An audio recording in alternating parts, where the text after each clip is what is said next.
Hello friends, എല്ലാവർക്കും നമസ്കാരം. നിങ്ങളേവരും കാത്തിരിക്കുന്ന രേവതിയുടെയും സച്ചിയുടെയും നാളത്തെ വിശേഷത്തിലേക്ക് എല്ലാ കൂട്ടുകാർക്കും സ്വാഗതം. എല്ലാവർക്കും നല്ലൊരു ദിവസം ആശംസിച്ചുകൊണ്ട് തന്നെ നമുക്ക് നാളത്തെ വിശേഷത്തിലേക്ക് കടക്കാട്ടോ. അതിനു മുമ്പായിട്ട് ആരെങ്കിലും ആദ്യമായിട്ട് കാണുന്നുണ്ടെങ്കിൽ ഒന്ന് സബ്സ്ക്രൈബ് ചെയ്ത് വെക്കണം. അതിനോടൊപ്പം തന്നെ നമുക്കൊരു 1K ലൈക്ക് ടാർഗറ്റ് ഉണ്ട്. അപ്പൊ മാക്സിമം എല്ലാവരും ഒന്ന് ലൈക്ക് അടിച്ചിട്ട് വീഡിയോ കാണാൻ വേണ്ടി ശ്രദ്ധിക്കണേ. അങ്ങനെ നമ്മൾ ഇന്ന് ലാസ്റ്റ് സീനായിട്ട് കണ്ടത് വേറെ ഒന്നുമല്ല, ഹോസ്പിറ്റലിൽ കിടക്കുന്ന ശ്രുതിയുടെ അമ്മേനെയാണ്. അങ്ങനെ ശ്രുതിയുടെ അമ്മേനെ കാണാനായിട്ട് ശ്രുതി വരികയും ശ്രുതി വന്ന സമയത്ത് തന്നെ രേവതിയും സച്ചിയും ആദ്യം കൂടെ ഹോസ്പിറ്റലിലേക്ക് എത്തി. അങ്ങനെ ശ്രുതി ഒരു വിധത്തില് ആ റൂമിനകത്ത്, ഹോസ്പിറ്റലിലെ ശ്രുതിയുടെ അമ്മ കിടക്കുന്ന റൂമിനകത്ത് ഒരു കറക്റ്റിന്റെ സൈഡിൽ ഒളിഞ്ഞിരിക്കുകയാണ്. അങ്ങനെ രേവതി സച്ചിയും വന്നു.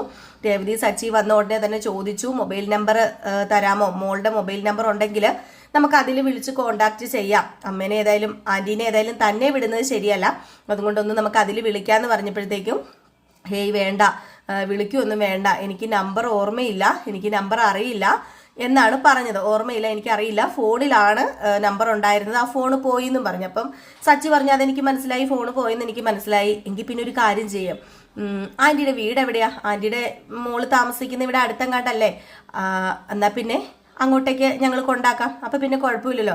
ഇനിയിപ്പോൾ ഹോസ്പിറ്റലിൽ നിന്ന് ഡിസ്ചാർജ് ചെയ്തില്ലെങ്കിൽ ഞാൻ പോയി മോളെ വിളിച്ചോണ്ട് വരാമെന്ന് പറഞ്ഞപ്പോഴത്തേക്കും ഞെട്ടിപ്പോയിട്ടോ ശ്രുതിയുടെ അമ്മ. ശ്രുതിയും ഞെട്ടിപ്പോയി.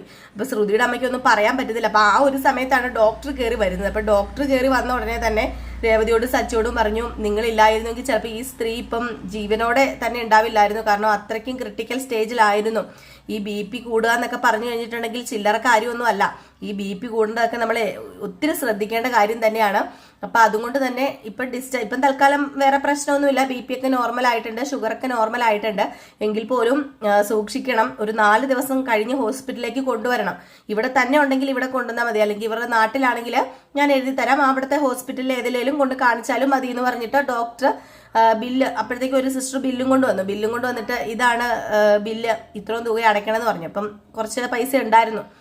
അപ്പം അത്രയും തുക ഏതായാലും ശ്രുതിയുടെ അമ്മയുടെ കയ്യിൽ എടുക്കാനില്ലാത്തത് കൊണ്ട് തന്നെ അയ്യോ ഇത്രയും പൈസയോ എന്ന് ചോദിച്ചപ്പോഴത്തേക്ക് സച്ചി പറഞ്ഞു അത് പേടിക്കൊന്നും വേണ്ടാന്ന് പറഞ്ഞപ്പോഴത്തേക്കും ഡോക്ടർ അങ്ങ് പോയിട്ടോ. ഡോക്ടർ കുറച്ച് കെയർ ചെയ്യുന്ന കാര്യങ്ങളൊക്കെ പറഞ്ഞിട്ടാണ് ഡോക്ടർ അങ്ങ് പോയത്.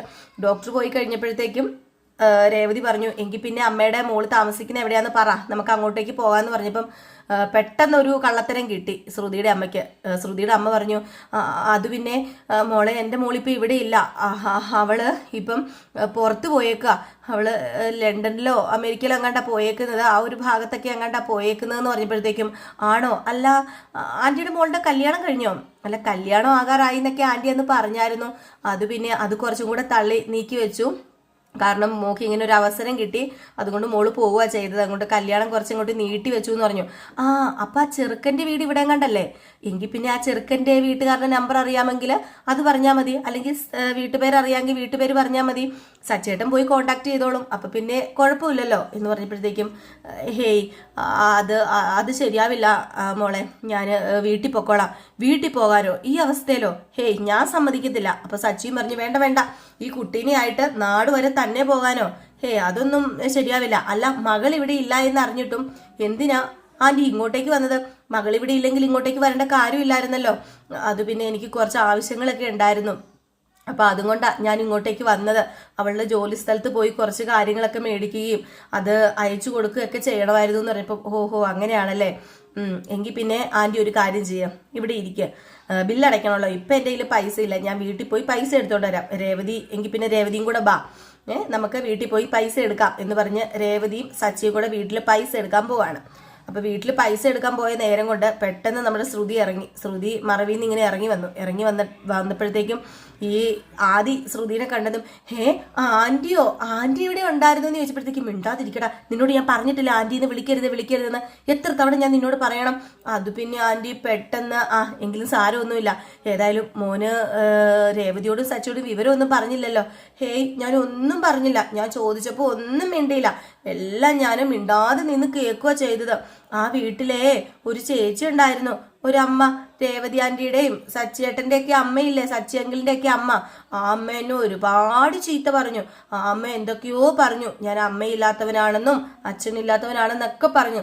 അപ്പോഴും ഞാൻ ഒന്നും മിണ്ടിയില്ല. അപ്പൊ സച്ചിയേട്ടൻ വന്നിട്ട് അതും ഇതും ഒക്കെ പറഞ്ഞു എന്നൊക്കെ പറഞ്ഞപ്പോഴത്തേക്കും നമ്മുടെ ശ്രുതിയുടെ അമ്മ പറഞ്ഞു, കണ്ടില്ലേ സച്ചിക്ക് രേവതിക്ക് ഈ കുട്ടിയെ ഭയങ്കര സ്നേഹം തന്നെയാന്ന് പറയുമ്പോൾ അമ്മ ഒന്നും മിണ്ടാതിരിക്കുന്നുണ്ടോ? സച്ചി രേവതി, സച്ചി രേവതി, സച്ചി രേവതി. ഇനിയിപ്പം അതൊന്നും പറയണ്ട, നമുക്ക് പെട്ടെന്ന് നാട്ടിലേക്ക് പോകാം. അല്ല വേണ്ട, നാട്ടിലേക്ക് പോകണ്ട, അല്ലെങ്കിൽ പിന്നെ ഞാൻ പെട്ടെന്ന് മീരയുടെ വീട്ടിൽ കൊണ്ടാക്കാം, അവിടെ 2 ദിവസം നിന്നിട്ട് പോയാൽ മതി. അല്ല അവര് വരാന്നല്ലേ പറഞ്ഞത്, നമ്മൾ ചെയ്യുന്നത് ചതിയല്ലേ? അവര് ബില്ലടയ്ക്കാൻ വരുമ്പോൾ നമ്മളെ കണ്ടില്ലെങ്കിൽ അമ്മേ ഇപ്പൊ ചതിയൊന്നും അല്ല നോക്കേണ്ടത്, നമുക്ക് നമ്മുടെ ജീവൻ രക്ഷിക്കണം. അതുപോലെ തന്നെ നമുക്ക് അവരിൽ നിന്നും എങ്ങനെയെങ്കിലും ഒഴിഞ്ഞു മാറി നടക്കണം. അല്ലാതെ എന്നെ പിടി കിട്ടിക്കഴിഞ്ഞു കഴിഞ്ഞാൽ പിന്നെ അറിയാലോ, ആ വീട്ടിൽ എനിക്ക് സ്ഥാനം കാണില്ല. ആ രേവതിക്കും സച്ചിക്കും എന്താണെന്നറിയാമോ, എല്ലാ കാര്യങ്ങളും കണ്ടുപിടിക്കാൻ പ്രത്യേക ഒരു കഴിവുമുണ്ട്. അതുകൊണ്ട് പെട്ടെന്ന് ഇവിടുന്ന് പോകണം, ഞാൻ ബില്ലടിച്ചിട്ട് വരാമെന്ന് പറഞ്ഞ് ബില്ലൊക്കെ അടിച്ചിട്ട് നേരെ പോവുകയാണ് നമ്മുടെ ശ്രുതിയും അമ്മയും, ശ്രുതിയുടെ അമ്മയും ആദ്യം കൂടെ മീരയുടെ വീട്ടിലേക്ക്. ഇതേ സമയം ആയിക്കോട്ടെ നമ്മുടെ രേവതി വണ്ടി പോകുമ്പോഴത്തേക്ക് ഒരു സംശയം ഇങ്ങനെ പ്രകടിപ്പിക്കുക. രേവതി പറയാ, അല്ല സച്ചേട്ടന് തോന്നിയായിരുന്നോ എന്തോ ഒരു പന്തികേടില്ലേ? ആ അമ്മ എന്തുകൊണ്ടായിരിക്കും അങ്ങനെയൊക്കെ പറയുന്നത്? ഒരു മകളുടെ നമ്പർ അറിയില്ല എന്നൊക്കെ പറഞ്ഞു കഴിഞ്ഞിട്ടുണ്ട്, അത് വിശ്വസിക്കാൻ പറ്റുമോ? ഇല്ലല്ലോ. പിന്നെ മകൾ എവിടെയാ താമസിക്കുന്നതെന്ന് ചോദിച്ചിട്ട് പറയുന്നുമില്ല. മകൾ ഇവിടെ ഇല്ല താനും. അത് തന്നെ മകളെ കെട്ടാൻ പോകുന്ന ചെക്കൻ്റെ വീട്ടുപേരൊക്കെ ചോദിച്ചിട്ട് പറയുന്നില്ല താനും. എല്ലാം കൂടെ കൂട്ടി വായിക്കുമ്പോൾ എനിക്ക് എന്തോ ചെറിയൊരു സംതിങ് പ്രോബ്ലം തോന്നുന്നുണ്ട് എന്നിങ്ങനെ പറഞ്ഞു കേട്ടോ. അപ്പൊ സച്ചു പറഞ്ഞു, പോ രേവതി ഒന്ന്, നീ ആ കണ്ണിൽ നോക്കി കാണുന്നത് കൊണ്ടാ. അവര് ഉള്ളതായിരിക്കും പറഞ്ഞത്, അല്ലാതെ പിന്നെ അവരെന്തിനാ കള്ളം പറയണത് നമ്മളോട് കള്ളം പറഞ്ഞിട്ട് അവർക്ക് എന്ത് കിട്ടാനാ? ബാ നമുക്ക് പെട്ടെന്ന് പോകാമെന്നും പറഞ്ഞ് ഇവര് നേരെ പോയി അലമാരയ്ക്കകത്തിരുന്ന ആ ഒരു പൈസയൊക്കെ എടുക്കാൻ. ഇപ്പം രേവതി പറഞ്ഞു, അല്ല ഇതിപ്പം വാടക കൊടുക്കാനും പലിശയൊക്കെ അടയ്ക്കാൻ വേണ്ടി വെച്ചിരുന്ന പൈസയല്ലേ സച്ചിയേട്ടാ, ഇതെടുത്തോണ്ട് പോയി കൊടുത്തു കഴിഞ്ഞാൽ നമുക്ക് ഇപ്പം അതൊന്നും അല്ല രേവതി നോക്കേണ്ടത്. നമുക്ക് ഇങ്ങനെ ഒരു അവസ്ഥ വരുന്നതെന്ന് ഓർത്തു നോക്കിക്കേ. അല്ലെങ്കിൽ നിന്റെ അമ്മയ്ക്ക് ഇങ്ങനെ ഒരു അവസ്ഥ വരുന്നത്, എൻ്റെ അമ്മയ്ക്ക് ഇങ്ങനെ ഒരു അവസ്ഥ വരുന്നത്, അച്ഛനൊരവസ്ഥ വരുന്നത്, ആരും ഇല്ലാതെ തെരുവിൽ കിടക്കുന്ന ഒരാളെ നമുക്ക് ഇങ്ങനെ സംരക്ഷിക്കാൻ കഴിയുന്നുണ്ടെങ്കിൽ അത് ദൈവമായിട്ട് നമ്മളെ കൊണ്ട് ചെയ്യിപ്പിക്കുന്ന. ഇതുപോലെ നമുക്ക് എന്ത് സംഭവിച്ചാലും ഇന്ന് ഇവരല്ലെങ്കിൽ വേറൊരാൾ നമ്മളെ രക്ഷിക്കാൻ കാണും. അതുകൊണ്ട് ഒരു കാര്യം ചെയ്യണം, ഇത് നമുക്ക് കൊടുക്കണം. പൈസ എപ്പോഴും നമുക്ക് ഉണ്ടാക്കാം, പക്ഷെ ഇതുപോലെയുള്ള അവസരങ്ങൾ അത് നമ്മൾ നല്ല ഇതുപോലെ തന്നെ വിനിയോഗിക്കണം. അവർക്ക് വേണ്ടി തന്നെ നമ്മൾ ഈ പൈസ ചെലവാക്കിയെന്നും പറഞ്ഞുകൊണ്ട് നമുക്കൊന്നും ഇല്ലാതാകാനോ നശിക്കാനോ പോകുന്നില്ല. ദൈവം ഒന്ന് കാണാതെ ഒന്നും ചെയ്യില്ലല്ലോ രേവതി, ബാ നമുക്ക് പോകാമെന്ന് പറഞ്ഞ് ഇവർ നേരെ വിട്ടടിച്ച് പോവുകയാണ് ഹോസ്പിറ്റലിലൊക്കെ ചെന്ന് റൂമിൽ ചെന്ന് കഴിയുമ്പോഴത്തേക്ക് റൂമിൽ ഇവരെ ആരെയും കാണുന്നില്ല. അപ്പോൾ രേവതി പറഞ്ഞു, ഇതെന്ത് പറ്റി, ഇവരാരും ഇവിടെ ഇല്ലല്ലോ, എവിടെ പോയതായിരിക്കും എന്ന് പറഞ്ഞപ്പോഴത്തേക്കും റിസപ്ഷനിൽ ഇവർ ചെന്ന് ചോദിച്ചു. അവിടെ ഒരു നേഴ്സിനോട് ചോദിച്ചു, അല്ല 102 റൂം നമ്പറിൽ ഉണ്ടായിരുന്ന അവരെ കാണുന്നില്ലല്ലോ, അവർ ഡിസ്ചാർജ് ആയി പോയോ, അല്ല എന്താ പറ്റിയതെന്ന് ചോദിച്ചപ്പോഴത്തേക്കും അത് പിന്നെ അവർ ഡിസ്ചാർജ് ആയി പോയിട്ട് എത്ര നേരമായി സാർ അവർ ഡിസ്ചാർജ് ആയിട്ട് പോവുകയും ചെയ്തു, ബില്ലടയ്ക്കുകയും ചെയ്തു. ഇനിയിപ്പം നിങ്ങൾ ബില്ലടയ്ക്കാനൊന്നും നിൽക്കണ്ട, അവർ ഡിസ്ചാർജ് ആയിട്ട് പോയി എന്നിങ്ങനെ പറഞ്ഞു. തന്നെ ഡിസ്ചാർജ് ആയിട്ട് പോയോ? തന്നെയല്ല, അവരുടെ ഏതൊരു റിലേറ്റീവ് കൂടെ ഉണ്ടായിരുന്നു, അവർ വന്നാ കൊണ്ടുപോയതെന്ന് പറഞ്ഞു. ഏതായാലും അക്കിടി പറ്റി അണ്ണാനെ പോലെ നമ്മുടെ സച്ചി ഇങ്ങനെ നിൽപ്പുണ്ട്. അപ്പോൾ രേവതി പറഞ്ഞു, കണ്ടോ സച്ചിയേട്ടാ കണ്ടോ, ഞാൻ പറഞ്ഞില്ലേ എന്തോ അവർ നമ്മളിൽ നിന്നും മറയ്ക്കാൻ ശ്രമിക്കുന്നുണ്ട്, അതുകൊണ്ടാണ് അവർ നമ്മളില്ലാത്ത സമയം ആ തക്കം തന്നെ നോക്കി പോയതെന്ന് പറഞ്ഞു.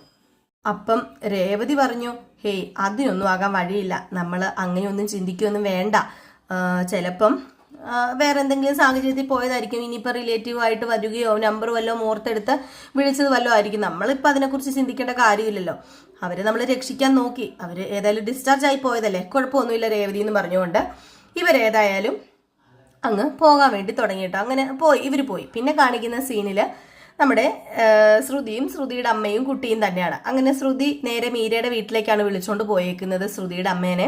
എന്നിട്ട് ശ്രുതിയുടെ അമ്മയോട് പറഞ്ഞു, അതെ അമ്മ ഒരു കാര്യം ചെയ്യണം, ഇനി നാട്ടിലേക്ക് ഇപ്പോൾ പോകണ്ട, 2 ദിവസം കഴിഞ്ഞിട്ട് പോയാൽ മതി എന്ന് പറഞ്ഞപ്പോൾ, അയ്യോ അതെങ്ങനെയാണ് മോളെ ശരിയാവുന്നത്, വേണ്ട എനിക്ക് ഇന്ന് തന്നെ പോകണം, ആദ്യയുടെ ക്ലാസ് പോവില്ലേ, ആദ്യയുടെ ക്ലാസ്സിൻ്റെ കാര്യമൊക്കെ ഞാൻ ടീച്ചറിനോട് വിളിച്ചു പറഞ്ഞിട്ടുണ്ട്, അവൻ്റെ ക്ലാസ് ഒന്നും പോവില്ല. അപ്പോൾ കുട്ടിക്ക് ഭയങ്കര സന്തോഷമായി. കുട്ടി പറഞ്ഞു, ആണോ ആൻറ്റി, ഞങ്ങളപ്പോൾ ഇന്ന് പോകുന്നില്ലേ, ഞങ്ങൾ 2 ദിവസം ഇവിടെ ആണോ ആൻറ്റി, ഹായ് ഹായ് ഹായ് എന്നൊക്കെ പറഞ്ഞ് ഇങ്ങനെ കൈകൊട്ടാണ് കേട്ടോ. അപ്പോൾ കൈകൊട്ടിക്കൊണ്ടിരുന്നപ്പോഴത്തേക്കാണ് നമ്മുടെ ശ്രുതി പറഞ്ഞത്, അമ്മേ ഇനിയെങ്കിലും അമ്മ സൂക്ഷിക്കണം, പിടി കിട്ടിക്കഴിഞ്ഞാൽ പിന്നെ ആ വീട്ടിൽ എനിക്ക് സ്ഥാനമില്ലാന്ന് അമ്മ മറക്കരുത്. അമ്മ ഈ ഒരു സിറ്റുവേഷനിൽ ഇരിക്കുന്നുണ്ടാ ഞാൻ വേറൊന്നും പറയാത്തത്. അത് പിന്നെ ഞാൻ എന്ത് ചെയ്തെന്നാ മോളെ പറയുന്നത്, ഈ രേവതിനെ സച്ചിനെ എന്തിനാ അമ്മ എപ്പോഴും അവരുടെ മുമ്പിൽ തന്നെ ചെന്ന് ചാടുന്നത്? അത് പിന്നെ അതെനിക്കറിയില്ല. പിന്നെ രേവതിയും സച്ചിയും 2 പേരും പാവങ്ങളാ, നീ വിചാരിക്കുന്ന പോലെയല്ല പഞ്ചപാവങ്ങള്. ആ രേവതി കൊച്ചിന് എന്നെ സ്നേഹം എന്നറിയാമോ നമ്മുടെ ആദിമോനോടോ? ഓഹോ, എങ്കിൽ പിന്നെ അമ്മ ഒരു കാര്യം ചെയ്യും, ഒരു അമ്പലം ഉണ്ടാക്കി പണിതിട്ട് അവിടെ പ്രതിഷ്ഠയായിട്ട് രേവതിനെ അങ്ങ് പ്രതിഷ്ഠിക്ക് എന്നിങ്ങനെ പറഞ്ഞു ദേഷ്യമെന്ന് പറഞ്ഞു. എന്നിട്ട് പറഞ്ഞു, എൻ്റെ പൊന്നമ്മേ, രേവതി പാവമായിരിക്കാം, സച്ചി പാവമായിരിക്കാം, പക്ഷെ എൻ്റെ അവസ്ഥ അതല്ല. എൻ്റെ അവസ്ഥയിൽ അവരിപ്പം എനിക്ക് ഭീഷണിയായിട്ട് നിൽക്കുന്നവരാ. അതുകൊണ്ട് എന്തൊക്കെ പറഞ്ഞാലും അമ്മ എന്തൊക്കെ ചെയ്താലും അമ്മയൊന്ന് ഓർക്കണം, എൻ്റെ ജീവിതം നശിച്ചു പോകും. രേവതിനെയും സച്ചിനെയാണോ അമ്മയ്ക്ക് വലുത്? അത് പിന്നെ നമ്മുടെ ആദീനെ രക്ഷിച്ചത്. ഈ കഥകളൊക്കെ അമ്മ നിർത്തുന്നുണ്ടോ? അമ്മയ്ക്ക് അസുഖമായിട്ടിരിക്കുന്നതുകൊണ്ടാ, അല്ലെങ്കിൽ ഞാൻ അമ്മയോട് എന്തെങ്കിലുമൊക്കെ പറഞ്ഞ് എനിക്ക് കലി ഞാൻ തീർത്തേനെ. അമ്മയ്ക്കിപ്പം വയ്യല്ലോ, അമ്മ ഇപ്പം മര്യാദയ്ക്ക് ഇവിടെ ഇരിക്കുക, ഞാൻ ഇവിടെ വന്ന് എല്ലാം ചെയ്തു തന്നോളാം. 2 ദിവസം ഫുള്ള് റെസ്റ്റ് എടുക്കുക. മീര ഏതായാലും ഇവിടെ ഇല്ല, അവൾ വരുമ്പോൾ 2 ദിവസം കഴിയും. ഏതായാലും 2 ദിവസം കഴിഞ്ഞിട്ട് അമ്മ ഇവിടുന്ന് പോയാൽ മതി. അതുവരെ അമ്മ ഒന്നും ചിന്തിക്കരുത്. ആദിയുടെ കാര്യം ഓർത്തോ എൻ്റെ കാര്യം ഓർത്തോ അമ്മ വെറുതെ വിഷമിക്കേണ്ട കാര്യമില്ല. അമ്മേ, ഞാനൊരു കാര്യം പറയട്ടെ, എനിക്കൊരു ജോലി ഉണ്ടല്ലോ. ഈ ജോലി അല്ലെങ്കിൽ വേറൊരു ജോലി ചെയ്യാൻ പ്രാപ്തിയായിട്ടൊരു പെൺകുട്ടിയാണ് ഞാൻ. അതുകൊണ്ട് തന്നെ ആദി തനിയെ ആവില്ല, അതൊക്കെ പിന്നെ ഉള്ള കാര്യമല്ലേ, അതൊന്നും ഓർത്തമ്മ സങ്കടപ്പെടേണ്ട കാര്യമില്ല എന്നൊക്കെ പറഞ്ഞിട്ട് നമ്മുടെ ശ്രുതി അവിടുന്ന് പോകുന്നത്. ഇതേ സമയത്ത് നമ്മുടെ ശ്രുതിയും ചന്ദ്രയും കൂടെ സംസാരിച്ചുകൊണ്ടിരിക്കുന്ന കാണിക്കുന്നുണ്ട്. ശ്രുതി ഇങ്ങനെ പാർക്കിലൊക്കെ ഇരുന്നിട്ട് വീട്ടിൽ വന്നു കഴിഞ്ഞപ്പോഴത്തേക്കും ചന്ദ്ര ഇങ്ങനെ ഓരോ കാര്യങ്ങൾ ഇങ്ങനെ പറഞ്ഞു കൊടുക്കുകയാണ് കേട്ടോ. നീ ഇങ്ങനെ പോയാൽ ശരിയാവില്ല, അറിയാലോ ആ ശ്രുതിയുടെ അവസ്ഥ നീ കണ്ടില്ലേ, അവൾ ഇന്ന് എന്ത് അപമാനപ്പെട്ടു. ആ സച്ചി എന്ന് പറയുന്ന അവന്റെ വായിലിരിക്കുന്ന മൊത്തം കേട്ടു. നീ ഇനിയെങ്കിലും വീട്ടിൽ ചെലവ് കൊടുത്തില്ലെങ്കിൽ അത് വലിയ മോശമാണെന്ന് പറയുമ്പോൾ അമ്മേ ഞാൻ എന്ത് ചെയ്യാനാ, എൻ്റെ ജോലി നഷ്ടപ്പെട്ടു പോയില്ലമ്മേ, പിന്നെ എനിക്ക് എന്താ ചെയ്യാൻ പറ്റുന്നത്? ജോലിയൊക്കെ നഷ്ടപ്പെട്ടു, അത് ശരിയാ, പക്ഷെ ജോലി തേടി കണ്ടുപിടിക്കണം. നീ എങ്ങനെയെങ്കിലും കഴിച്ചു പിടിച്ച് നിൽക്കണം. അവരിത് പറഞ്ഞു, അത് പറഞ്ഞു എന്നൊക്കെ പറഞ്ഞു ഓരോ ജോലി സ്ഥലത്ത് നിന്ന് ഇങ്ങനെ മാറിപ്പോയാലേ നിന്നെ ശ്രുതി അളക്കാൻ തുടങ്ങി കഴിഞ്ഞിട്ടുണ്ടെങ്കിൽ ഒരു വിലയും നിനക്ക് കാണത്തില്ലെന്ന് പറഞ്ഞു. അപ്പോഴത്തേക്കും അമ്മേ, എന്താ അമ്മ ഇങ്ങനെ അമ്മയും കൂടെ എന്നെ കുറ്റപ്പെടുത്തുന്നത്? എനിക്കറിയില്ല ഞാൻ എന്താ ഇങ്ങനെയായി പോയതെന്ന്. മോനെ, നീ എങ്ങനെയായി പോയെന്നാ മോൻ പറയുന്നത്? മോന് ദൈവം ആവശ്യത്തിന് വിദ്യാഭ്യാസവും വിവരവും തന്നിട്ടില്ലേ, അത് വെച്ച് മോൻ പ്രയത്നിക്കുക, മോന് നല്ലൊരു ജോലി കിട്ടും, മോന് നല്ലൊരു ഭാവി ഉണ്ടാവും. പിന്നെ ഇപ്പം തൽക്കാലം ശ്രുതി ഇത് അറിയുകയേ ചെയ്യരുത്. അല്ല, ശ്രുതിയോട് ഇത് പറഞ്ഞില്ലെങ്കിൽ പറയാതെ കണ്ടുപിടിച്ചു കഴിഞ്ഞാൽ അത് ഇതിലും വലിയ പ്രശ്നം ആവില്ലേമേ. ഇപ്പം നീ ശ്രുതിയോട് ഈ കാര്യം പറയണ്ട. ഞാൻ പറഞ്ഞതല്ലേ പറയണ്ടെന്ന്. നീ കമാന്നൊരു അക്ഷരം മിണ്ടിപ്പോല്ല. അതുവരെ എങ്ങനെയെങ്കിലും പാർക്കിലോ ബീച്ചിലോ എവിടെയെങ്കിലും ഒക്കെ പോയി നീ സമയം തള്ളി നീക്ക്, ഇല്ലെങ്കിൽ നിനക്ക് ഒരു നിലയും വിലയും കാണത്തില്ല എന്നൊക്കെ പറഞ്ഞുകൊണ്ടിരുന്ന സമയത്താണ് നമ്മുടെ സച്ചിൻ രേവതിയും കയറി വരുന്നത്. സച്ചിൻ രേവതി അല്ല, അതിനിടയിൽ നമ്മുടെ ശ്രുതി വന്നു കേട്ടോ. ശ്രുതി വന്നു, സുധീനെയും കൂട്ടിക്കൊണ്ട് റൂമിലേക്ക് പോയി. അത് കഴിഞ്ഞ് സച്ചിൻ രേവതിയും കയറി വന്നു. അതിനിടയിൽ നമ്മുടെ രവീന്ദ്രനും കയറി വന്നു. അപ്പൊ സച്ചിൻ രേവതിയും കയറി വന്ന ഉടനെ ചന്ദ്ര ചോദിച്ചു, ഓഹോ എത്തിയോ? അല്ല ഇപ്പൊ ആരും കൂടത്തിലില്ലേ?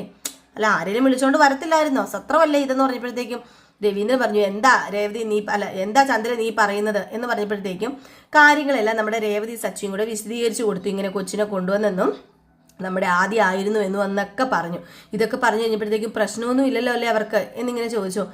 അപ്പൊ സച്ചി പറഞ്ഞു, എനിക്കറിയില്ല, വേറെ പ്രശ്നമൊന്നുമില്ല, പക്ഷെ അവര് ഡിസ്ചാർജ് ആയിട്ട് പോയി. ഈ ആരുടെ കൂടെ പോയി എങ്ങനെ പോയി എന്നൊന്നും എനിക്കറിയില്ല, ഞങ്ങൾ ബില്ലടയ്ക്കാൻ ചെന്നപ്പോഴത്തേനും അവരവിടെ നിന്ന് പോയി എന്ന് പറഞ്ഞു. ഇത് കേട്ട് കഴിഞ്ഞപ്പോഴത്തേക്കും നമ്മുടെ ശ്രുതിക്ക് വല്ലാണ്ടൊരു ഫീല്. അപ്പോഴത്തേക്കും രവീന്ദ്രൻ പറഞ്ഞു, എങ്കിൽ പിന്നെ മോന് ഒരു കാര്യം ചെയ്യുക, നമ്മുടെ അച്ഛമ്മയുടെ വീടിൻ്റെ അടുത്തല്ലേ അവർ താമസിക്കുന്നത്, ആ ഒരു പ്രദേശമല്ലേ, അപ്പൊ അച്ഛമ്മേനെ വിളിച്ചൊന്ന് അന്വേഷിക്കാൻ പറയാൻ പറഞ്ഞു. ഇതും കൂടെ കേട്ടതും ഞെട്ടിപ്പോയി കേട്ടോ ശ്രുതി. അങ്ങനെ ഞെട്ടാതിരിക്കും, അങ്ങനെ വല്ലതും അന്വേഷിച്ച് അറിഞ്ഞു കഴിഞ്ഞിട്ടുണ്ടെങ്കിൽ ഇതാണ് ആ ശ്രുതിയാണ് ഈ ശ്രുതി കല്യാണി എന്നൊക്കെ അറിഞ്ഞു കഴിഞ്ഞാൽ ഉണ്ടാകാൻ പോകുന്ന പ്രശ്നം നന്നായിട്ട് അറിയാം.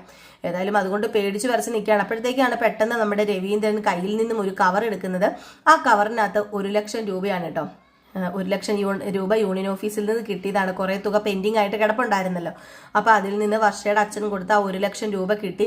അത് ഇങ്ങനെ എടുത്തതും ഇത് 1 ലക്ഷം രൂപയാന്ന് പറഞ്ഞതും കണ്ണുമിഴിച്ചിങ്ങനെ നോക്കി നിൽക്കുകയാണ് നമ്മുടെ സുധിക്കിനി ആ 1 ലക്ഷം രൂപയിലാണ് കണ്ണ്. ഏതായാലും ആ കണ്ണ് ചുഴുതെടുക്കുമോ നമ്മുടെ സച്ചി, അതൊക്കെ നമുക്ക് കാത്തിരുന്ന് കാണാം അല്ലേ. അപ്പൊ എല്ലാവരും കാത്തിരിക്കുക. എല്ലാവർക്കും നല്ലൊരു ദിവസമൊക്കെ ആശംസിച്ചുകൊണ്ട് നിർത്തുന്നു. ഇന്ന് ഞാൻ നാളത്തെ വീഡിയോ ഇട്ടത് വേറെ ഒന്നും കൊണ്ടും അല്ല കേട്ടോ. നമ്മൾ ഉച്ചയ്ക്ക് ഇടുന്നത് സാധാരണ വരാനിരിക്കുന്നത് നാളത്തെ കഥയല്ലായിരുന്നു, വരാനിരിക്കുന്ന കഥയാണ്. അപ്പോൾ ഇന്ന് വൈകിട്ട് നമുക്ക് കുറച്ച് പ്രശ്നങ്ങളൊക്കെ ഉണ്ട്. അപ്പോൾ വൈകിട്ട് ഞാൻ എൻ്റെ വീട്ടിൽ പോവാണ് കേട്ടോ. അപ്പോൾ അതുകൊണ്ട് എനിക്ക് ഇന്ന് ഇടാൻ പറ്റില്ല. അപ്പോൾ അതുകൊണ്ടാണ് വൈകിട്ട് ഇടാൻ പറ്റാത്തത് കൊണ്ടാണ് ഞാൻ ഇന്ന് ഉച്ചയ്ക്ക് നാളത്തെ കഥ തന്നെ നിങ്ങളുടെ മുമ്പിൽ കൊണ്ടുവന്നത്. അപ്പം നിങ്ങളെല്ലാവരും ഒത്തിരി പേര് വൈകിട്ട് പ്രതീക്ഷിച്ചിരിക്കുമല്ലോ പ്രമോ കേൾക്കാനായിട്ട്. അപ്പോൾ ഇന്ന് നമ്മൾ വീട്ടിൽ പോവുകയാണ്, നമ്മൾ കുറച്ച് റിലേറ്റീവ്സ് ഒക്കെ വന്നിട്ടുണ്ട്. അപ്പോൾ അതുകൊണ്ടൊക്കെയാണ് പോകുന്നത്. അപ്പം കുറച്ച് തിരക്കും കാര്യങ്ങളൊക്കെ ആയിരിക്കും വൈകിട്ട്, അതുകൊണ്ടാണ് കേട്ടോ വീഡിയോ ഇടാത്തത്. അതിന് പകരമായിട്ടാണ് ഇപ്പം ഞാൻ നാളത്തെ വീഡിയോ ഇട്ടിരിക്കുന്നത്. അപ്പോൾ എല്ലാവർക്കും വീണ്ടും നല്ലൊരു ദിവസം ആശംസിച്ചുകൊണ്ട് നിർത്തുന്നു. Tata bye bye.